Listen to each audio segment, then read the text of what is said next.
Je m'appelle Mamjara Puseti et je suis la propriétaire de la boutique Flair by BS qui est spécialisée dans tout ce qui est haute couture et vente de tissus de luxe. Nous vendons aussi des beurres de karité, des encens made du Sénégal et nous avons une large variété aussi de tissus. Quelles sont les difficultés que vous rencontrez au quotidien pour écouler ces produits locaux? Bon, je pense que les clients ne savent pas exactement la différence entre les qualités de tissu. Ils ne savent pas qu'on peut aller au marché et avoir une tenue à 15 000 et ici venir avoir une tenue peut-être à partir de 70 000 jusqu'à 150 000. Donc, nous avons vraiment du mal avec la vente de qualité. C'est pas évident. Et vous labellisez vos produits de quelle manière? C'est-à-dire. Vous les sécurisez, ça répond à des normes ici au Sénégal? Oui, oui. Alors pour les beurres de karité, nous répondons à toutes les normes nationales. Les beurres sont faits avec beaucoup, avec soin, on va dire. Et je pense que c'est toute une équipe qui est derrière. C'est vraiment pas un travail d'amateur. Est-ce que vous avez un mot pour la fin? Alors je voudrais déjà remercier les organisateurs et je voudrais vous remercier vous d'avoir pris le temps de vouloir m'interviewer. Et je souhaite bonne chance à tous les exposants.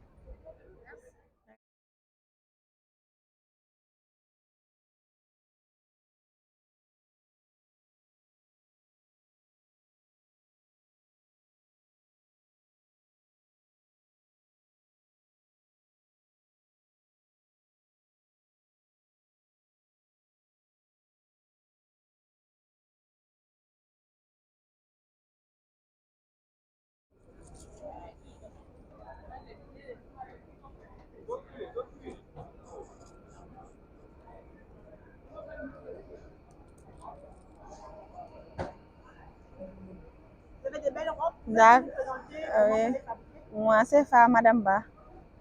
Ouais, je vends ça avec ma belle-sœur Aïda. Elle est handicapée. Lise Couture. Ouais. Elle fait ça depuis longtemps. Ça fait plus de 15 ans. Elle fait ça. Vous faites ça à la main ou à la machine? C'est à la machine.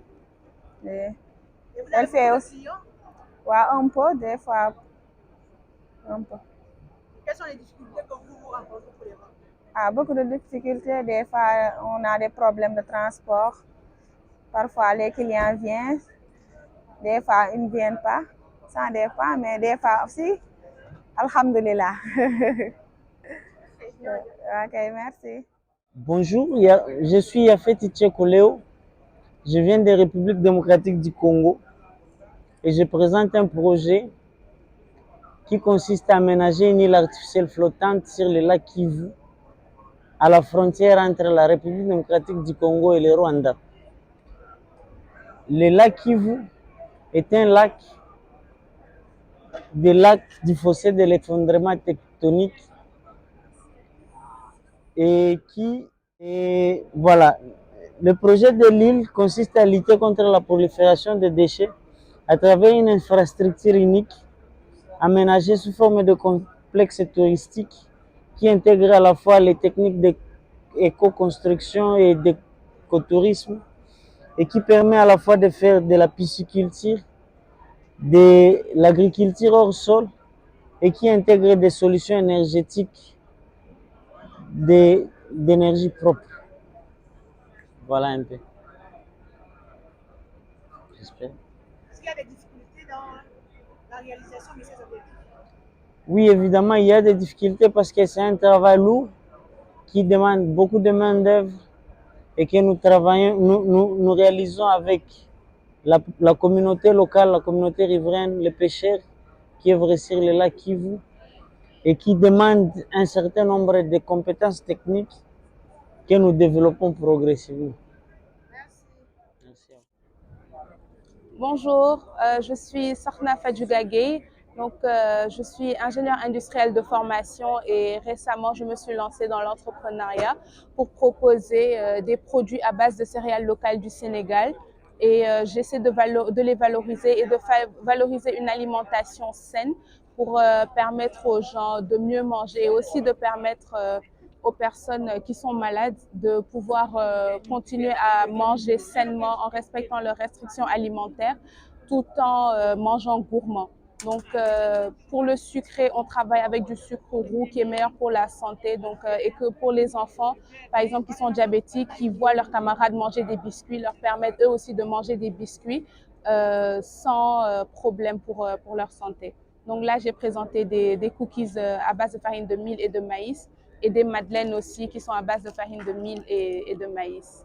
Voilà, merci beaucoup. Tu sais, je vais d'abord, tout d'abord, je vais féliciter les membres du PASSI ici, de la PASSI ici présents, parce que je vais parler de la constitution de cette organisation. La PASSI est une entité organisationnelle. D'abord, la PASSI regroupe plus de 30 organisations professionnelles de la corporation des marchands et des commerçants.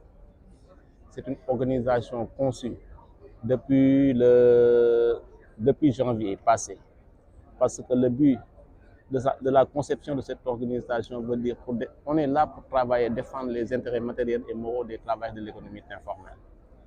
Défendre leurs intérêts et travailler pour la prospérité des masses laborieuses. C'est ça le but. L'essentiel, c'est ça, défendre les intérêts et œuvrer pour la prospérité des masses laborieuses. C'est une entité organisationnelle conçue dont le but est ça. C'est juste ça. Et quels sont les défis que vous rencontrez souvent chez vous? Non, les défis à rencontrer, c'est le financement, la formation, la formalisation. C'est juste ça. Financement, formation et formalisation. On peut dire que ce sont les 3 F. Ouais. Vous avez un mot pour la fin? Non, nous remercions, nous tenons à remercier tout d'abord la ville de Dakar. La ville de Dakar et le ministère de la microfinance, de l'économie solidaire, de l'économie sociale et solidaire. Et puis, on remercie également une ONG qui nous appuie. C'est l'organisation Wego. Franchement, c'est à travers cette organisation qu'on est parvenu à venir s'installer ici. Donc, on remercie son coordinateur, le représentant M. Adama Soumaré, et l'ensemble de ses collaborateurs. Je tiens aussi à remercier... Non, je tiens à remercier le coordonnateur et les organisations. Le coordonnateur Moulay Sek est là, c'est lui qui devait intervenir par rapport à ça. Le problème, c'est qu'il est sorti et on a parlé d'abord en son nom et au nom de toutes les organisations. Les présidents ici présents, c'est le président d'Ambadjan, c'est le président des ambulants de Petersen. C'est ça. En tout cas, c'est une force vive là.